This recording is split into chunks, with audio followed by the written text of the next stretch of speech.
নমস্কার, চাঁদনি চ্যানেলে আপনাদের স্বাগত জানাই। আজ আপনারা শুনছেন একটি অসাধারণ গল্প, রাজমুকুট।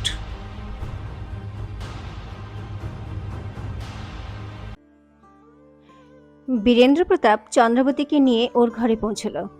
অগ্নিসিংহ ওর সঙ্গে ছিল। হায় হায়, সাপ আর নেউল একসঙ্গে! কিছু তো দুর্ঘটনা ঘটতে চলেছে।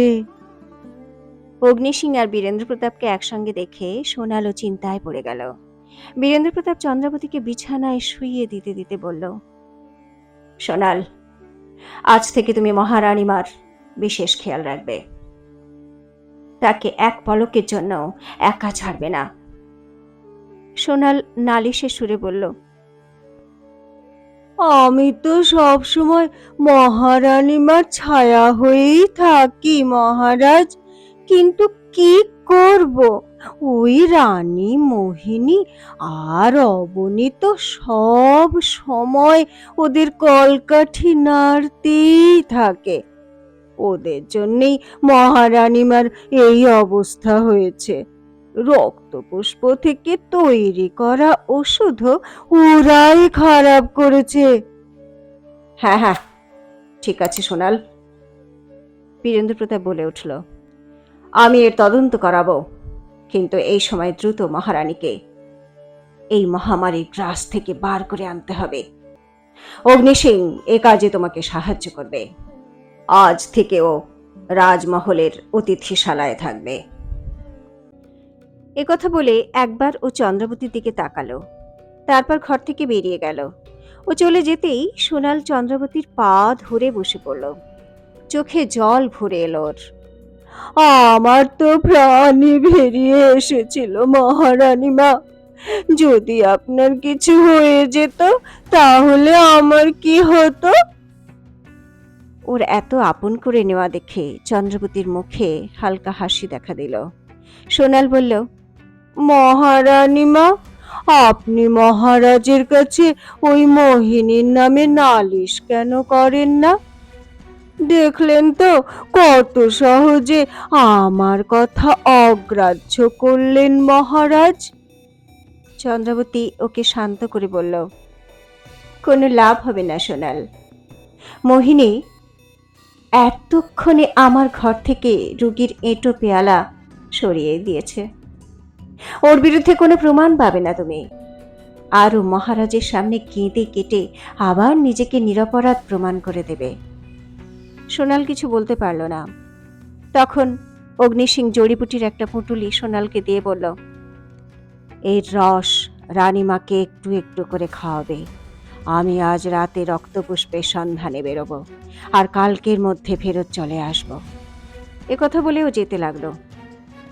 দাঁড়াও অগ্নি, আমার তোমাকে কিছু জিজ্ঞাসা করার আছে।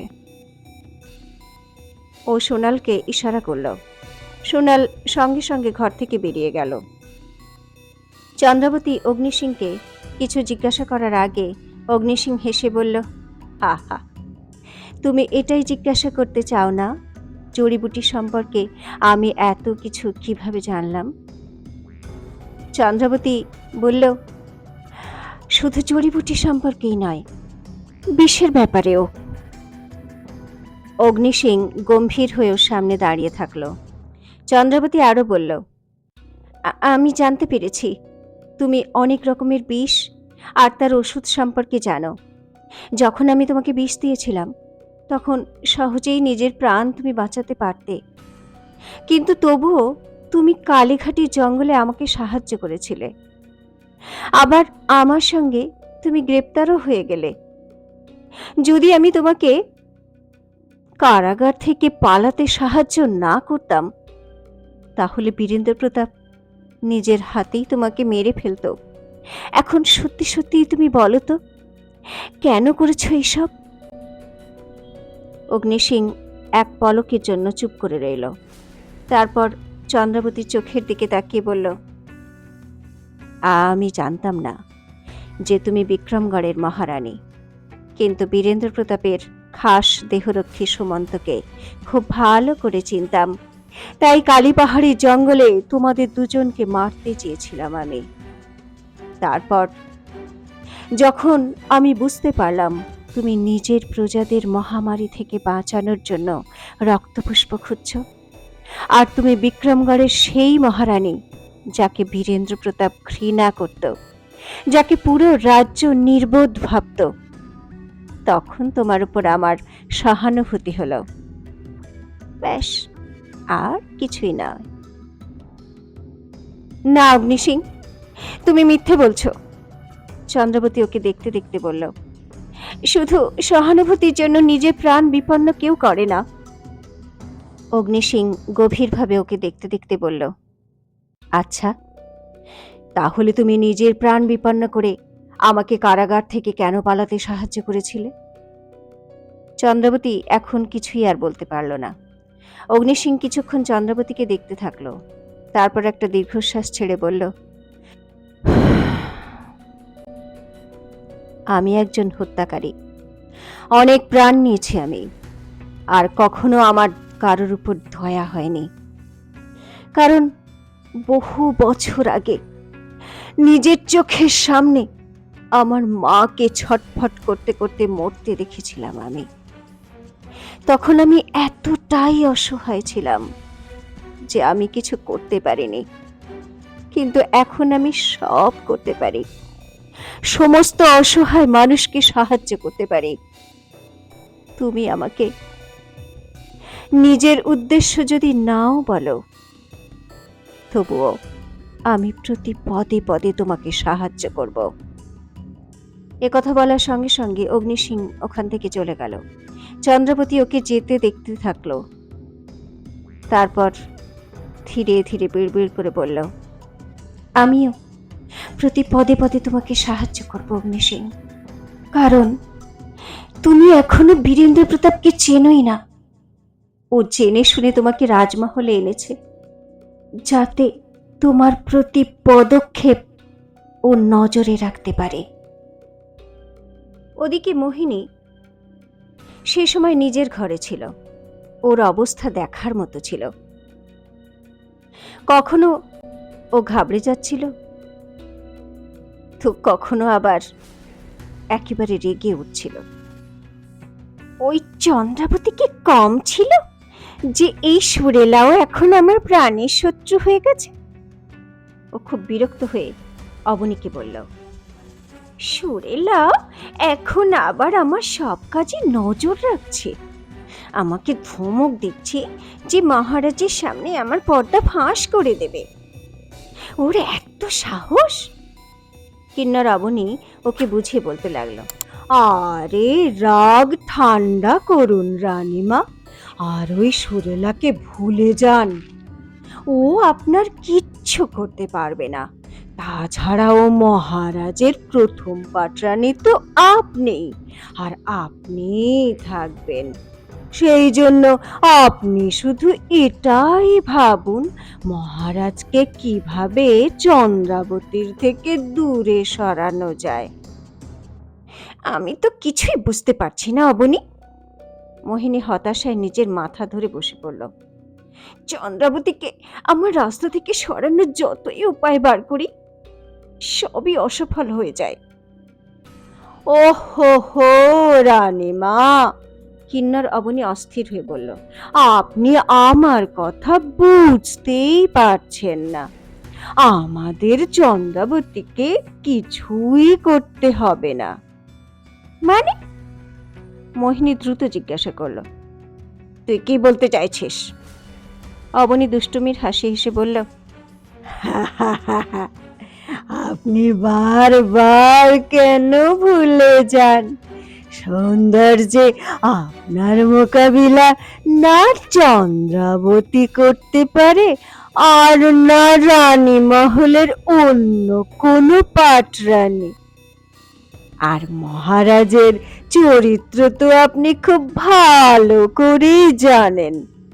উনি মেয়েদের যে রং ঢঙে খুশি হন, ওই সব ঢং আপনি ছাড়া আর কেউই করতে পারেন না। তাই এক্ষুনি মহারাজের কাছে যান আর আপনার ওইসব বিশেষ শলা কলা দেখান। না না অবনী, মোহিনী ঘাবড়ে গিয়ে বলল, মহারাজের সামনে যাওয়ার সাহসই নেই আমার। এতক্ষণে চন্দ্রবতী আর সোনাল আমার সম্পর্কে বলে বলে এতটা রাগিয়ে দিয়েছে ওনাকে, উনি আমাকে দেখলেই মেরে ফেলবেন।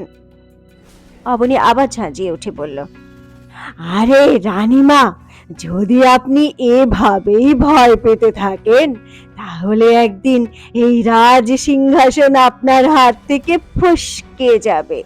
সেই জন্য আমি যেরকম বলছি আপনি সেই রকমই করুন। আর হ্যাঁ, আমার বানানো ওই বিশেষ ভালোবাসার ওষুধ অবশ্যই নিয়ে যাবেন, আর মহারাজের সুরায় ওই ওষুধ মিশিয়ে দেবেন। তারপর তো মহারাজ সব কিছু ভুলে আপনার মধ্যেই হারিয়ে যাবেন।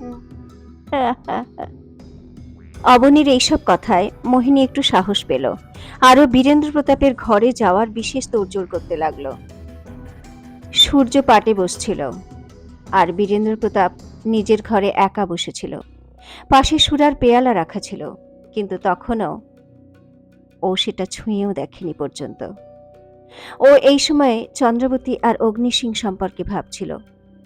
তখনই একটা হালকা শব্দ শুনতে পেল, আর এক মনোরম সুগন্ধে ঘর ভরে উঠল। বীরেন্দ্র প্রতাপের একটা গভীর ঝটকা লাগলো।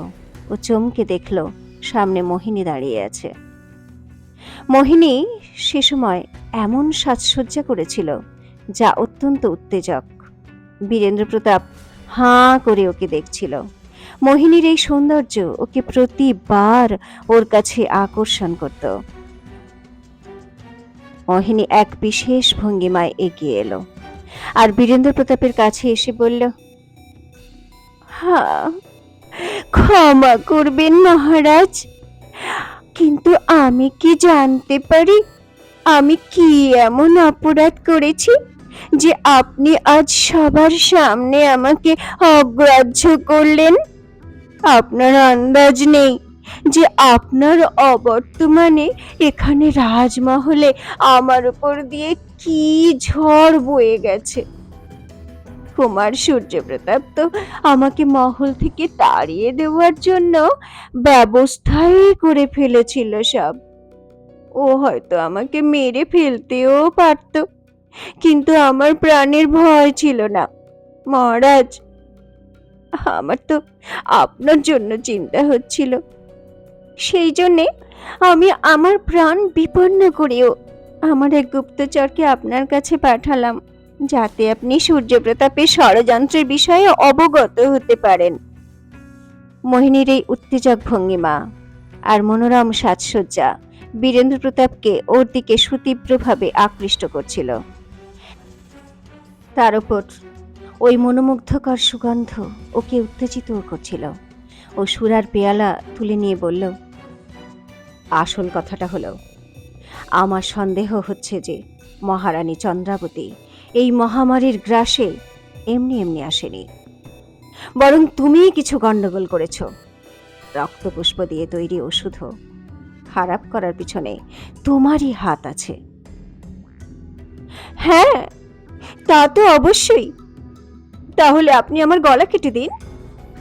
মোহিনী ওর সামনে বসতে বসতে বলল, আমি উফ পর্যন্ত করব না মহারাজ, হাসতে হাসতে আমার প্রাণ দিয়ে দেব।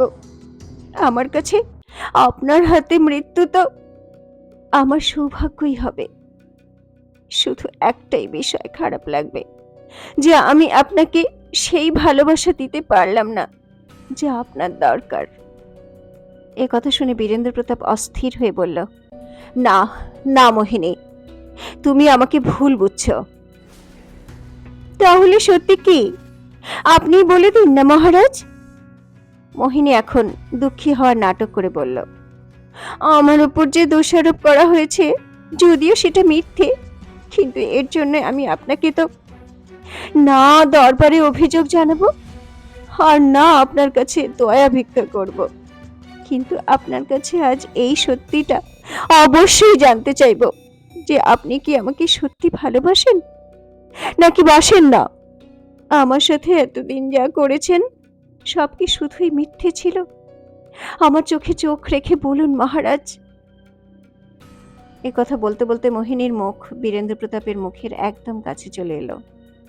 ওর ঠোঁট যেন বীরেন্দ্র প্রতাপের ঠোঁট ছুঁয়ে নিতে চাইল।